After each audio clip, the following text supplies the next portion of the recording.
Hello there. Hey girl, hey, and hey guys too. This is Miss Tony, and I am here to do my review for Ready to Love X-Files. So they're gonna meet the exes this week, okay? This was a good one. This was a real good one. We learned a lot about some of these young ladies and definitely a lot about these men. I saw all type of attitudes, fireworks, bang, bang, bang. This one was good. Okay, so come on in. We're gonna talk about it. I'm gonna add my little 2 cents to it because you know I got some 2 cents to add to it. Okay. Like this video, like the channel. Go ahead and subscribe so you can watch my videos. Also, I have other videos on here. I give out dating tips, dating advice, love and life and relationships videos are on there. So I'm talking about a little bit of everything, okay? Also, I am the author of this book, Are You Dateable? Okay? This young lady here on the front of the book, this is my daughter. My pen name is Tony Hodge. So go on Amazon and get your book, Are You Dateable? Okay? Thank you in advance, and thank you to so many people that are ordering my book. Thank you guys. It's a short read, but it's packed with good information, good advice about dating, and it's really about how you view yourself and getting yourself together as a woman, and then how you present yourself to the world in the dating arena. You know, it's a unique tools to date. Okay, so that's what the book is about. Okay, so I'm giving you lots of tools, which is what some of these folks on Ready to Love need, is some tools, honey, because they messing up the game. Okay, but in any event, we get ready to talk about it. All right. So first, of course, nephew Tommy and everybody with my little notes said, they come into the ladies' lounge and they sit down and meet, and the ladies, they always look so pretty. There's some pretty girls. I said that every time on the video, because these are some very attractive women, and they're smart, they're intelligent, and they have good jobs. So this is a well-rounded group. I really like this group of ladies. Okay, I like the men too, but the ladies got it going on. Hey girl, hey. Okay, so they sit down and Tommy talks to him, about, how everything was going and everything. So what happens is Dakia, is when she tells us about what happened, from last week. We saw the clip that what had happened between her and Eric. So she said that they was out at an event, and they were taking pictures, hugged up, because she really likes him. He seemed like he was really into her. And so they was taking pictures, and she said that, they was going to take a, like a high school picture or a prom picture or something like that, And I guess he comes around her to grab her, to kind of move in a little close, to hug up on her and everything. And Eric, honey, just got beside himself, and his hands just went on up, you know what I mean? And Dakia felt totally disrespected. She didn't like that at all. So she was like, done. Look, I'm a lady. You don't touch me that way. Just back up, So she was done with him.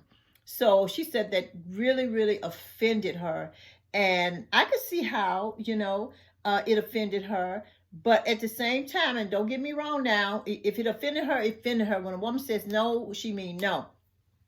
But now, you ladies got to be real careful. Now, here go my little 2 cents. Y'all have to be careful. Now, the kid came in there in that kitchen half naked, honey, with her titties all out and a little two-piece bikini, grinning and skinning all up on Eric and everything. So you showing him all your goods. And I ain't said that gave him no right to be touching you. But what I'm saying is that, be careful how you present yourself, okay? If you don't want to present yourself as it's okay to be touched, or I'm easy, or whatever. And I'm talking about somebody you just out in the club, somebody see, but you somebody you was trying to get to know, and you presenting yourself, hey, come on, hug me, blah, blah, blah. Set those boundaries in the beginning is what I'm trying to say. Set them in the beginning. Don't be showing all your ass and all your flesh and everything. If you don't want nobody to touch it, and they ain't got no business touching it, don't get me wrong, but don't present yourself like that. Like, don't show those things, don't put yourself out there, to protect yourself, okay? You can show whatever you want to show, but when you're getting to know someone, be a little bit more discreet, okay? don't give no guys no idea that, hey, this is fair game. You understand what I'm saying? And he read the signs the wrong way. He read it wrong, and she checked him and got him straight. So anyway, long story short on that is that he's done. She didn't want to see him no more. She said he's not ready to love. He need to go get himself together. Maybe he needs some therapy or something, whatever. So I don't know, but anyway, she was done with him. But she said she did want to continue on with the process to see who, I guess was available to love her, whatever. But anyway, so that was it on that with Dakia and Eric. So then Tommy is talking to the ladies, and he's telling them this is the week of the exes. Everybody, had their opinion. Like, I don't want to see no ex. I ain't there. Ace said she never had her ex meet no next. We ain't trying to do that. I imagine that's a pretty hard thing to do. Just imagine if you had to call up on your ex and tell them to meet somebody that you're interested in. I would, definitely call an ex that we still friends, or somebody that still like me. Not somebody that don't even like me no more. He gonna be, saying something bad about me. But anyway, so Tommy talked to him about it, saying, you probably could learn something from an ex, which is true. They did learn some things. I'm telling you, there's some stuff revealed from these exes, honey, because some of them didn't keep their mouth shut. They went on overboard, honey. They opened up the rivers, honey, and let it all hang out, okay? But we'll get to that, okay? So anyway, they set up dates to go and meet with their ex. Now, the first person, let's see, that set up a date was Joy. Joy set up a date, and of course, we all know her date was going to be Clifton. And it was strange. Her date was Laverne, and I didn't really think that they had a connection, but maybe she didn't have nobody else to choose. She should have just chose Clifton because that's the only one she interested in. I don't know why she was even wasting Laverne's time, But that's neither here nor there. It was Laverne, and Clifton, and her ex, and what was his name? Sean. So he seemed like a pretty nice guy, and he was, talking to, Laverne and Clifton, because Clifton was kind of, cold shouldered, like he was all jealous and everything. And I'm like, unless y'all doing something we don't know behind the scenes or whatever, then I don't understand, I know you don't watch the show before, Clifton, and they meet the exes, so I don't even know what you tripping about. But he said that he just ain't for meet no exes. He said they exes for a reason anyway. So there's somebody that just made a bad decision. So anyway, he said he not going to tell, the ex ain't going to tell him anything but how he failed. Okay, Clifton, I hear you. All right. So anyway, it was Laverne and Clifton, and they sitting down and they talking to the ex. Of course, he's asking questions, and they chit chat and everything. And Laverne is very cocky, he was like, he ain't the jealous type, when he in the room, he the only man in the room, y'all, blah, blah, blah. Anyway, but he said that he's not needy and he's definitely not jealous. So that was that. But anyway, that Joy talked to the ex, and he said that, he hate to do it, because he basically said that, there was a few, red flags, with Clifton, but he definitely chose Clifton over Laverne. Okay. Then the next couple the next scene was when nephew Tommy met with Eric. He met with Eric and sit down and talk to Eric, and Eric said that he was really sorry that he had, touched up on the girl, Dakia, and he said that he felt really bad about it. He apologized, yada yada, and he withdrew from the process because he said that he felt like he wasn't ready to love. So there it is. They probably told him he had to withdraw anyway, but we're gonna go with his story. Okay. All right. The next couple was Carmen. Was it Carmen? Yes. The next couple was Carmen, and her ex was Marcus. And she had Paul and Donovan there, okay? So Carmen comes in there, honey. As I say, I've said it from the beginning, this is a lot of these women, they just really seem like they just showing their sexual side, when you're just meeting somebody, Anyway, that's just my opinion. But Carmen coming there, honey, she got herself all up and out, and she flirting with the ex, honey, making him laugh and everything. But anyway, Paul comes in here with, Paul is kind of really dead as far as I'm concerned. He just really ain't got nothing there's no spunk to him. You know what I mean? Like, I don't see what anybody see with him. I like Paul now, but he doesn't seem like he just got no fire to him. You know what I mean? Like, come on, man up, Paul. You ain't got no fire. You coming in there, all dry and everything. Every scene he's dry. So anyway,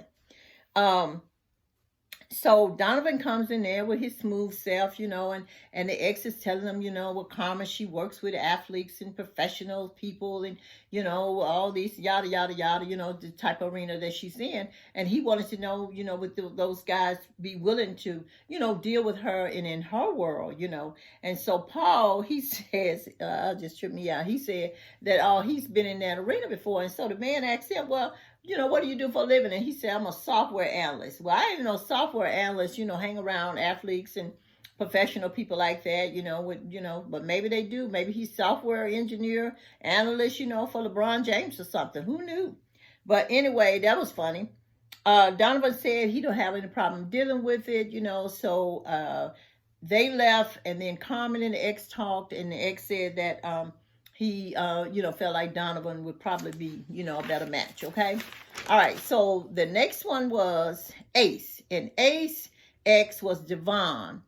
And she had Laverne and Tori. Now, this one was a doozy right here because, Laverne is just all off the scale. He's just off the Richter scale, right?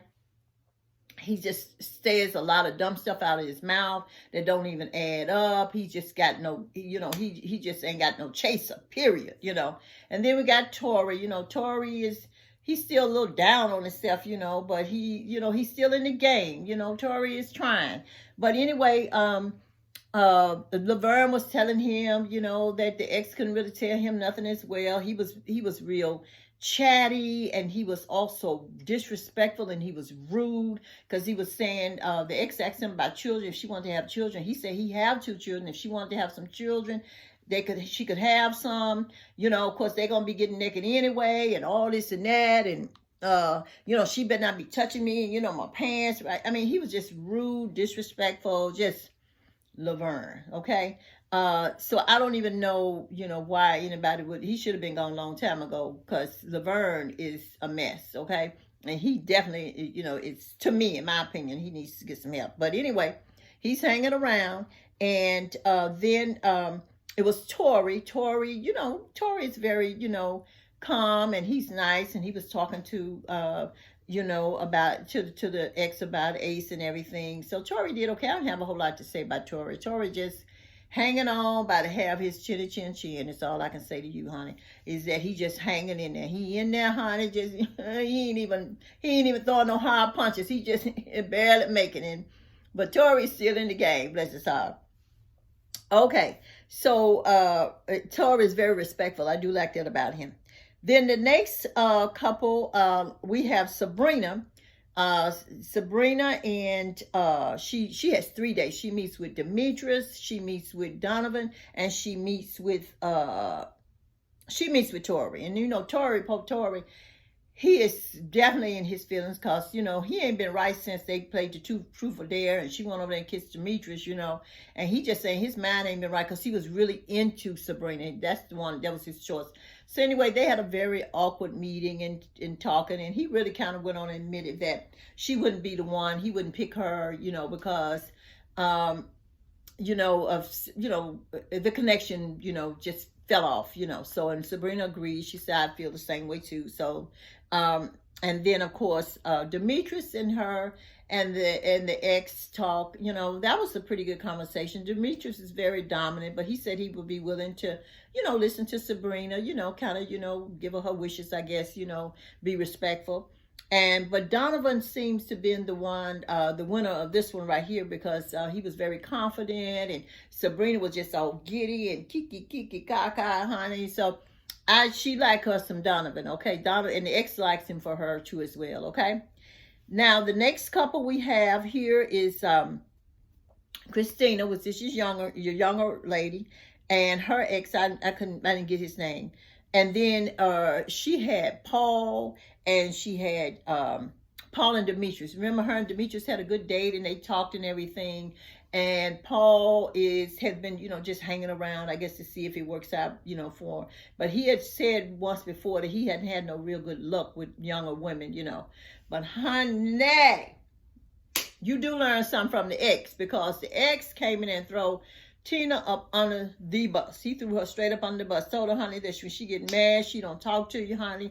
She throws phones. She breaks stuff. She be clowning up in the joint. So if you're going to be with Tina, baby, be prepared, honey, because she rowdy, okay? She gonna tab some stuff and break up some stuff. She be mad and she ain't gonna even talk to you, so she cuts off communication and everything. Katrina is young, so that could be a childish move, but I done met some mature, older people that do that too. When they mad, like there is no communication, I couldn't deal with it, because I don't understand it. I have no understanding of that. We sit down and talk about it, work it out and keep it moving. But Tina ex threw her up on the bus, honey. He told them everything bad about her that he could tell. But anyway, he did say that he may have liked Demetrius better than they liked Paul, because I don't know about Paul. But Paul said that even when he got there, that he think, that she might, he just hadn't had no luck, with the young ones. So then we have Dakia, and she went on a date with Clifton, who we all know is Joy's man. I don't even know why they was on a date, but I think they make a good match. But, he's so, into Joy, and Joy's so into him. So I guess they just don't have nothing else to do, but to waste everybody else's time. And so that was the only date that she had, because she's not into anybody else, because she was so into Eric. And so she had, given Clifton a chance. And he seemed like he just went on with the motion. And she, was, touchy. They was a little touchy-feely. I didn't see any sparks flying. But who knows, I actually, think that they could be a good couple. But, him and Joy is just, all on each other. So anyway, that was the end of the day, because, we only have 6, got 6 women, right? So anyway, after all the dates, everybody get back to Tommy, and they tell Tommy how everything went. Everything went good. Everybody enjoyed themselves, yada, yada, yada, yada, yada, yada. Then they asked him, who were they feeling? Who were they not feeling? And so they all went around the table and said, nobody, was really feeling Laverne. And so was Tori, of course, he just kind of heartbroken, and he just kind of down on his luck. But he's still in the game, with old Ace and everything. But in any event, it was Laverne and Tori on the chopping block, okay? So they chose the ladies that would go and talk to him. And I believe it was Dakia that went and talked to Tori, and Sabrina talked to Laverne, and Laverne met her with fire and brimstone, baby. She didn't even get a chance to come in the door. He came in, and she came in and hugged him, and he dapped her up. He was like, he came in ready to fight. He was so rude and so disrespectful and everything. He didn't get a girl a chance to talk. He said that, I already had heard that it was rumors going around that y'all was plotting to get rid of me anyway. Well, they should have been plotting to get rid of you, because you was trash anyway, so they should have been plotting. You had a bad attitude. You've been disrespectful. You was to yourself for a while, so I don't even know who was liking you anyway. But you didn't have to do my girl Sabrina like that, because she didn't do nothing to you. She just came to bring you the news, sir, okay? But he didn't want to take the news. He had an attitude. It was bad, okay? Laverne, he deleted himself anyway. He even said he wasn't ready. He wasn't ready to love. He just gonna go home and love his dog. And he ain't finna fool with no women right now no more. He's just mad because nobody wanted him, because he didn't present himself to be dateable, So who wants to be dealing with somebody acting a fool and acting like that? So that was that. But it was a good episode, and it was a lot of fireworks. A lot of choices were made. Glad Laverne is gone. I guess Tori will be next, who knows? Or Paul, because they don't seem to be really clicking with nobody. But it was definitely a good episode. But I think at the end, it's probably going to be Joy and maybe Clifton and maybe Sabrina and Donovan. We're going to see, okay? So hope you enjoyed the video. I tried to make it as quick as I could, would pack it with some information. And also, don't forget to like this video and subscribe to my channel. Okay, and I'll see you next week. Bye bye.